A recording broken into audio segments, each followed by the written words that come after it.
पढ़ना चाहते हो? मैंने कहा कि मेरे माता पिता नहीं पढ़ना चाहते। आश्चर्य कीजिएगा, आप सुनिए मेरी जिंदगी का वो कितना रुआसा जीवन था। 25 रुपया उन्होंने लिया रामजतन सिंह जाति के भूमिहार के बारे में थोड़ा सा बताएं। ये प्रोग्राम प्रगतिशील चंद्रवंशी बुद्धिजीवी मंच के द्वारा आयोजित है। फणीश्वर नाथ रेणु पुरस्कार हमें दिया गया। फणीश्वर नाथ रेणु को कौन नहीं जानता। महिला अंचल, प्रतिपरी कथा, संबदीय कहानी में संबदिया, तीसरी कसम और उनके न जाने कितनी कहानियां हैं। हम लोगों ने पढ़ा है उनको। और वो दलित समाज के थे, शोषित समाज के थे। आज आपको सम्मान मिला है, कैसा लग रहा है? मुझे गर्व हो रहा है कि 26 किताब लिखने के बाद आज मेरी पहचान हुई। कहाँ खोया हुआ था मैं समझ नहीं पाता था, लेकिन आज मुझे समझ में आया कि चंद्रवंशी समाज ने मुझे याद किया।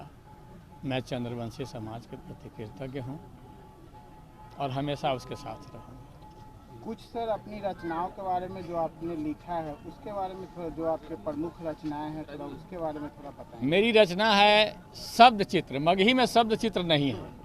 मैंने माटी के मरम, माटी के श्रृंगार दिया। मगही में एकांकी नहीं है। मगही में मैंने ये सुहाग के भीख दिया। मगही में लघु कथा नहीं है।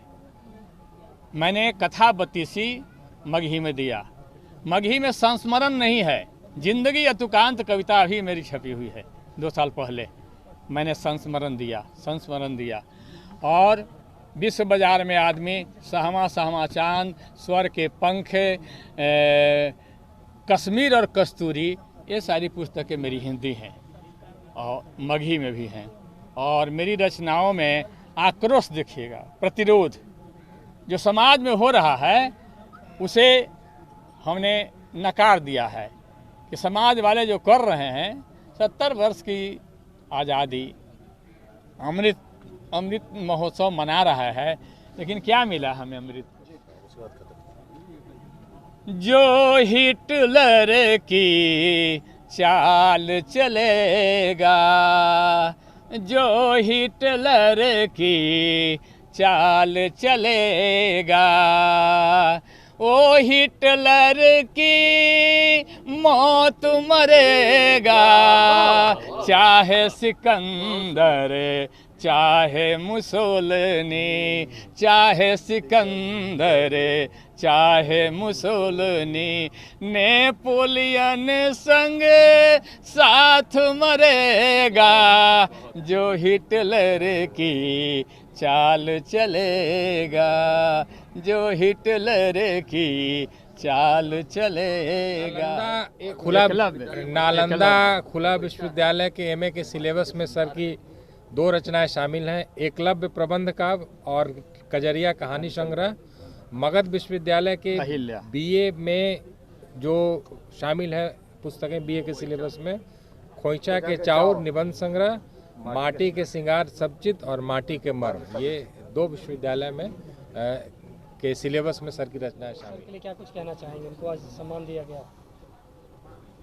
सर तो इस समाज के लिए और खास करके जो शोषित, पीड़ित, वंचित समाज है उन तमाम लोगों के लिए ये प्रेरणा स्रोत हैं।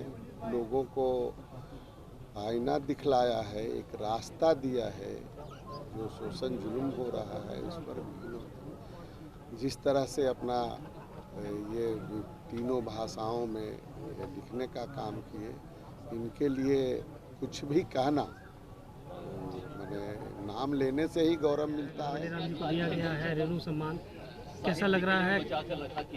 रेणु सम्मान दिए जाने से हम लोग बहुत अभिभूत हैं कि हम लोगों ने घमंडी राम जी को इस सम्मान के लिए चुना।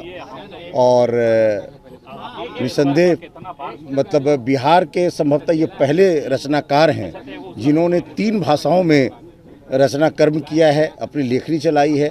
इन्होंने हिंदी साहित्य को समृद्ध किया है और मगही भाषा को भी मुख्य धारा में स्थापित करने के लिए अप्रतिम साधना की है। और साथ ही साथ इन्होंने भोजपुरी साहित्य को भी अपनी रचनाओं से अपनी सेवा दी है। तो निसंदेह ये ऐसे संभवतः बिहार के पहले रचनाकार हैं जिन्होंने 3 भाषाओं में रचना कर्म किया हो, और इस रूप में ये बहुत विरल हैं।